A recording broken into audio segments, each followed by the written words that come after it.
آپ بھی اب تو اٹھ جاؤ، دیکھو آپ کا رزم آپ سے ملنے آیا ہے، کیا آپ اپنے بھائی سے بھی بات نہیں کرو گی؟ آپ ہم سب سے اتنا ناراض ہو گئی ہو؟ پچھلے 14 سالوں سے میں ترس گیا ہوں آپ کی آواز سننے کے لیے، پلیز ایسا مت کرو آپ بھی میرے ساتھ، جو سزا دینی ہے مجھے دے دو، میں تھک گیا ہوں دنیا کی تلخیوں کو برداشت کرتے کرتے، لے لیا میں نے آپ کی بربادی کا بدلہ شجاعت افندی سے، برباد کر دیا میں نے اس سے پوری طرح سے، اب وہ کسی کو بھی منہ دکھانے کے قابل نہیں رہا۔ آپ ہی اب تو واپس آ جاؤ پلیز، واپس آ جاؤ پلیز، پلیز واپس آ جاؤ۔ وہ کومل کا ہاتھ پکڑے ہوئے مسلسل روتے ہوئے اس سے التجا کر رہا تھا۔ اس کی آنکھوں سے آنسو کے قطرے پھسل کر کومل کے ہاتھ پر گر رہے تھے کہ اچانک کومل کے ہاتھوں میں جنبش ہوئی تھی۔ جب رزم نے یہ محسوس کیا تو وہ اپنا رونا بھول کر خوشی سے کومل کو دیکھ رہا تھا۔ اس کا مطلب تھا کہ اس کی بہن ٹھیک ہو رہی ہے۔ یہ دیکھ کر رزم کی تو خوشی کا کوئی ٹھکانہ نہیں تھا۔ رزم نے فوراً سے ڈاکٹر کو فون کیا تھا اور خود وہیں پر کومل کے پاس بیٹھ گیا تھا۔ کومل کے ہاتھ کو اس نے لبوں سے لگایا تھا۔ آپ کو دیکھنا بہت جلد آپ بالکل ٹھیک ہو جاؤ گی۔ اور ان سب باتوں میں وہ بھول ہی گیا تھا کہ گھر میں بھی ایک وجود ہے جسے وہ اکیلا چھوڑ کر آیا ہے، لیکن اسے پہلے کہاں اس کی پرواہ تھی جو اب ہوتی۔ اب تو اس کی بہن بالکل ٹھیک ہو رہی تھی اور وہ اپنا سارا ٹائم اپنی بہن کو دینا چاہتا تھا۔ ڈاکٹر آئے تھے اور انہوں نے کومل کا پورا چیک اپ کیا تھا۔ آپ کے لیے خوشخبری ہے، کومل اب ٹھیک ہو رہی ہے اور شاید کچھ ہی دیر میں وہ ہوش میں آ جائے گی، آپ سے بات بھی کرنے لگ جائے گی۔ پروفیشنل انداز میں کہتے ہوئے ڈاکٹر نے رزم کو کومل کی ساری کنڈیشن کا اور احتیاط اور پرہیز کا بتا کر خود وہاں سے روانگی کی اجازت لی تھی۔ رزم ڈاکٹر کو باہر گیٹ تک چھوڑنے گیا تھا اور ان کا شکریہ ادا کیا تھا۔ رزم کی تو خوشی کا کوئی ٹھکانہ نہیں تھا کہ وہ ٹھیک ہو گئی ہے، اب وہ اپنی آپ ہی سے اپنے دل کی ساری باتیں بیان کرے گا۔ یہ لمحات اس کی زندگی کی خوبصورت ترین لمحات تھے، لیکن کسے پتا تھا کہ یہ خوشی صرف چند ہی پل کی خوشی ہے۔ رزم دوبارہ سے جا کر کومل کے پاس بیڈ پر ہی سائڈ پر اپنی جگہ بناتے ہوئے بیٹھا تھا اور دوبارہ سے کومل کا ہاتھ اپنے ہاتھوں میں لے کر گویا ہوا تھا۔ آپ ہی اپنی آنکھیں کھول بھی لو، بہت بےتاب ہوں آپ سے باتیں کرنے کے لیے، آپ کو سننے کے لیے۔ کومل کے ہاتھوں اور پیروں میں ہلکی ہلکی جنبش شروع ہو گئی تھی۔ اس نے آرام سے اپنی آنکھیں کھولنا شروع کی اور چند پل تو بس چھت کو گھورتی رہی، لیکن پھر اچانک اس میں اپنی نظروں کا زاویہ رزم کی طرف کیا تھا، جو کہ بھیگی پلکوں کے ساتھ مسکراتے ہوئے اپنی آپی کو دیکھ رہا تھا۔ رزم نے بے اختیار کومل کے ماتھے پر بوسہ دیا تھا اور پھر خود وہیں اس کے پاس ہی بیٹھ گیا تھا۔ آپی اب طبیعت کیسی ہے آپ کی؟ آپ ٹھیک ہے؟ رزم بےتابی سے اپنی آپی سے اس کی حالت کا پوچھ رہا تھا۔ مم میں ٹھیک ہوں چھوٹے۔ کومل کے لفظ بہت مشکل سے ادا ہو رہے تھے، لیکن پھر بھی وہ بولنے کی کوشش کر رہی تھی۔ آپی آپ آرام سے بولنے کی کوشش کریں، بالکل ریلیکس ہو جائیں۔ رزم نے کومل کو آرام کی دوا دے کر سلا دیا اور خود باہر بالکنی میں جا کر ٹہلنے لگا۔ وہ سگریٹ پر سگریٹ پھونکے جا رہا تھا، لیکن اسے چین کہیں بھی نہیں مل رہا تھا۔ بار بار اس کے ذہن پر وہی پڑی پیکر چہرہ لہرا جاتا تھا جسے نہ جانے وہ کتنی تکلیف دے چکا تھا۔ اسے تکلیف دیکھ کر وہ خود بھی کوئی آرام کی نیند نہیں سوتا تھا، پوری رات اضطرابی کیفیت میں گزرتی تھی۔ جب بھی دل بغاوت کرنے لگتا، لیکن پھر اچانک اس کے اوپر اس کا انتقام حاوی ہو جاتا اور وہ سب کرنے لگ جاتا جو کہ اسے نہیں کرنا چاہیے تھا۔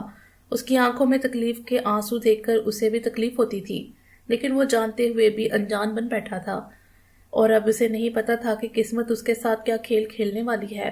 وہ ہمیشہ سے ہی اکیلا تھا اور آگے بھی اکیلا ہی رہنے والا تھا، اور اس سب کا ذمہ دار کوئی اور نہیں، وہ خود تھا۔ رزم جعفری خود اپنی بربادی کا ذمہ دار تھا، اور پتہ نہیں کب تک اس نے اس سب کا خمیازہ بھگتنا تھا۔ صبح سے شام ہو گئی تھی۔ رزم کومل کے پاس ہی تھا۔ جب کومل کو ہوش آیا تو اس نے پھر سے رزم سے باتیں کرنا شروع کر دیں۔ وہ اپنے پرانے حسین دنوں کی باتیں کر رہے تھے۔ رزم اس وقت بہت خوش تھا، اور یہ خوشی کچھ ہی پلوں کی تھی۔ جب رزم سے کومل نے شجاعت کے بارے میں پوچھا تو ایک پل کے لیے تو رزم خاموش ہو گیا تھا، لفظوں کو ترتیب دے رہا تھا۔ آپ ابھی آرام کریں، ہم بعد میں پھر کبھی اس ٹاپک پر بات کریں گے۔ نہیں رزم، مجھے شجاعت کا انجام جاننا ہے، اس کا عبرتناک انجام بتاؤ مجھے خوشی ہوگی سن کر، میں اللہ کا انصاف دیکھنا چاہتی ہوں، تم مجھے سب کچھ سچ سچ بتاؤ۔ اور رزم نے اسے شروع سے لے کر اب تک ساری داستان سنا دی، لیکن یہ سب بتاتے ہوئے اس نے ایک بار بھی کومل کی نظروں میں نہیں جھانکا تھا۔ اگر جھانک لیتا تو اسے کچھ بھی بتانے کی غلطی کبھی نہ کرتا۔ رزم، تم نے اپنے بدلے کے لیے ایک لڑکی کو ہتھیار بنایا؟ صدمے سے کومل سے بولنا محال ہو رہا تھا۔ وہ حیران تھی کہ اس کا اتنی محبت اور سب سے پیار کرنے والا بھائی کیسے کسی معصوم لڑکی کی زندگی اپنے بدلے کی آگ میں اجاڑ سکتا ہے۔ رزم، تم نے اپنا بدلہ ایک کمزور لڑکی سے لیا؟ تم تو میرے بھائی نہیں ہو۔ کومل اٹھ کر بیٹھ چکی تھی اور رزم کے سینے پر مکے برسائے جا رہی تھی۔ میرا بھائی ایسا ہو ہی نہیں سکتا، تم کوئی اور ہو، تم بے روپیے ہو، جاؤ یہاں سے۔ کومل چلا چلا کر رزم کو وہاں سے بھیجنے کی کوشش کر رہی تھی۔ رو رو کر اس نے اپنی حالت اور خراب کر لی تھی۔ ابھی ہی تو وہ کوما سے اٹھی تھی۔ آپ ایسا مت کریں پلیز، آپ ایسا مت کریں، آپ کی طبیعت اور بگڑ جائے گی۔ رزم مسلسل کومل کو قابو کرنے کی کوشش کر رہا تھا، لیکن وہ قابو میں آ ہی نہیں رہی تھی۔ کومل نے رزم کو دھکا دیا تھا اور وہ دور جا گرا تھا۔ تم صحیح کرنے کی بات کر رہے ہو رزم، تم کیا صحیح کرو گے اور کیا کیا صحیح کرو گے؟ تم نے ایک معصوم کی زندگی اجاڑ دی رزم، تمہیں اندازہ بھی ہے تم نے کیا کیا ہے؟ شجاعت افندی نے مجھ سے بغیر کسی رشتے کے تعلق قائم کیا تھا، اس نے مجھے ہی نہیں میری روح کو بھی گھائل کر دیا تھا۔ اس نے مجھے مسلسل اذیت دی، مار دیا تھا، اس نے کومل کو مار دیا تھا، لیکن تم نے بچایا مجھے۔ کیوں رزم، کیوں بچایا تم نے مجھے؟ کیا اسی لیے بچایا تم نے مجھے کہ تم مجھے یہ بتا سکو کہ تم ایک اور کومل کو وجود میں لے آئے ہو؟ تم میں اور شجاعت میں کیا فرق رہ گیا پھر؟ بتاؤ مجھے، کیا فرق رہ گیا تم دونوں میں؟ شجاعت نے بغیر کسی رشتے کے میرے ساتھ یہ سب کیا، اور تم نے تو نکاح کیا تھا نا۔ بیوی تو عزت ہوتی ہے، میاں بیوی کا ایک دوسرے کا لباس ہوتے ہیں، اور تم نے اپنے ہی لباس کو اپنے تن سے جدا کر کے پھینک دیا ہے۔ تم نے نکاح کو گناہ بنا دیا ہے، بدلے کے لیے نکاح کیا تھا نا تم نے۔ تو سنو رزم جعفری، تم جیت کر بھی ہار گئے ہو، ہار گئے ہو تم، خود سے، اپنی قسمت سے، اپنے پیار سے۔ مجھے تو یہ لگ رہا ہے کہ تم نے کبھی محبت کی ہی نہیں تھی مشی سے، کیونکہ محبت میں درد دیا نہیں جاتا، درد بانٹے جاتے ہیں۔ جو محبت کرتے ہیں وہ ایک دوسرے کے ہمدرد بن جاتے ہیں، نہ کہ تمہاری طرح ظالم۔ تم نے تو ظلم کی انتہا کر دی، اپنی ہی محبت کو اپنے ہی ہاتھ مار دیا۔ تم نے دفنایا بھی نہیں، تم نے تو اسے مار ہی دیا ہے، قطرہ قطرہ کر کے ختم کر دیا تم نے۔ یہ محبت کو تم چاہو بھی تو اسے پا نہیں سکتے۔ مسلسل رونے اور چلانے سے کومل کی حالت اور بگڑ رہی تھی، اور رزم کو سمجھ نہیں آ رہا تھا کہ اب وہ کیا کرے۔ وہ کومل کو چھوڑ کر باہر بھی نہیں جا سکتا تھا اور اسے دیکھ بھی نہیں سکتا تھا۔ وہ خود بھی مسلسل روئے جا رہا تھا، اپنی غلطی کا اسے بھی احساس تھا، اور یہ احساس اس کو بہت دیر سے ہوا تھا۔ وہ خود بھی روئے جا رہا تھا، دونوں بہن بھائی رو رہے تھے۔ اس وقت مجھے نفرت ہو رہی ہے تم سے رزم، نفرت ہو رہی ہے، کراہت محسوس ہو رہی ہے مجھے تم سے اور خود سے بھی کہ میں تمہاری بہن ہوں۔ کاش کہ اسی دن مر جاتی۔ یہ سب دیکھنے سے تو اچھا تھا کہ میں مر ہی جاتی۔ اور تم زندہ کیوں ہو رزم؟ تم مر کیوں نہیں گئے؟ تم تو بہت کمزور مرد ثابت ہوئے، اور ظالم، بہت کمزور مرد جو کہ اپنا بدلہ خود اپنے بلبوتے پر نہیں لے سکتا۔ اسے اپنے بدلہ لینے کے لیے کمزور اور ناتواں لڑکی کی ضرورت تھی۔ کومل کی حالت بہت خراب ہو رہی تھی، لیکن وہ پھر بھی بولے جا رہی تھی۔ رزم، اگر میں ابھی مر بھی گئی نا تو تم پریشان مت ہونا، کیونکہ تم میرے مرنے سے پہلے ہی ایک اور کومل کو وجود میں لا چکے ہو، اور یہ آخری بات تھی جو کومل نے کہی تھی، اور آخری چیز کے ساتھ وہ اس دنیا سے، اس جہاں فانی سے کوچ کر گئی تھی، اور آج وہ خود نہیں مری تھی، آج اسے رزم نے مارا تھا، اور یہ بات ہی رزم کے لیے نہایت تکلیف دہ تھی۔ رزم تو مسلسل روتے ہوئے نفی میں اپنے سر کو ہلا رہا تھا۔ وہ طاقتور مرد آج رو رہا تھا، چلا چلا کر رو رہا تھا، بچوں کی طرح رو رہا تھا، لیکن آج اسے چپ کروانے والا کوئی بھی نہیں تھا۔ اس نے کوئی سہارا چھوڑا ہی نہیں تھا جو اسے چپ کرواتا۔ مشی کو تو اس نے یہ حق دیا ہی نہیں تھا، اور آج اس نے اپنے ہاتھوں سے اپنی بہن کو بھی مار دیا تھا، تو کون چپ کرواتا اسے؟ کوئی بھی نہیں۔ اچانک سے آنکھ سے آنسو تھمے تھے اور اس کی آنکھیں ویران ہو گئی تھیں، اور کتنی ہی دیر سے اپنی انہی آنکھوں سے وہ اپنی جان سے پیاری بہن کے بے جان وجود کو اپنی باہوں میں دیکھ رہا تھا، جسے وہ اتنے سالوں سے بچاتا آیا تھا دنیا کی نظروں سے، اسے سنبھال کے رکھا تھا۔ آج اس نے اسے اپنے ہی ہاتھوں سے مار دیا تھا۔ واقعی آج رزم جعفری ہار گیا تھا، قسمت کے ہاتھوں نہیں، خود اپنے ہاتھوں۔ کومل کی تدفین کے بعد جلال رزم کے ساتھ ہی تھا۔ ایسے وقت میں وہ رزم کو اکیلا نہیں چھوڑنا چاہتا تھا۔ جلال اور رزم بچپن سے ایک دوسرے کے دوست تھے، لیکن وہ دوست کم اور بھائی زیادہ لگتے تھے ایک دوسرے کے۔ جو بھی ان کو دیکھتا بھائی ہی کہتا تھا، اور پھر بچپن میں وہ حادثہ ہوا تھا، اس کے بعد وہ دونوں الگ ہو گئے تھے، لیکن قسمت کو کچھ اور ہی منظور تھا۔ نیو یارک شہر کے گہرے سائے دور فلک پر لہرا رہے تھے، اور وہ دونوں سمندر کے کنارے آرام سے بیٹھے ہوئے تھے۔